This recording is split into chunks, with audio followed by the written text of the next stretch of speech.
পঞ্চগড় এক্সপ্রেসে করে যাত্রা করছি। জানালার পাশে বসে প্রকৃতি দেখতে দেখতে হঠাৎ চোখে পড়লো একদম ভিন্ন কিছু। প্রথমে বুঝতেই পারিনি এটা হলো হিলি বর্ডার। ট্রেনটা ধীরে ধীরে এগিয়ে যাচ্ছে, আর জানালার বাইরে দেখা যাচ্ছে একই ফ্রেমে দুইটা দেশ। এক পাশে বাংলাদেশ, আর ঠিক পাশেই ভারত।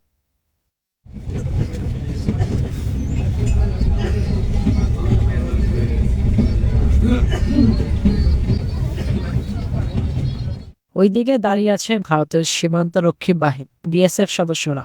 তাদের টহল দিতে দেখা যাচ্ছে একদম কাছ থেকে। এটাই হলো হিলি বর্ডার, এমন একটা জায়গা যেখানে একটা রাস্তা, একটা রেল লাইন দুইটা দেশের সীমান্ত হয়ে দাঁড়িয়ে আছে। ভাবতে পারেন, এই ট্রেনে বসেই আপনি অন্য একটা দেশের এত কাছাকাছি চলে আসছেন।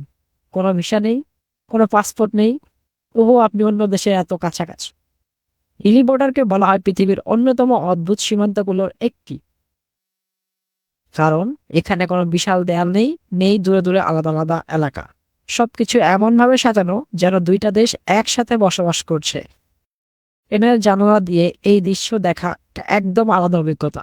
এমন দৃশ্য খুব কম জায়গাতেই দেখা যায়, যেখানে এত কাছ থেকে দুইটা দেশকে একসাথে দেখা যায় ট্রেন থেকে।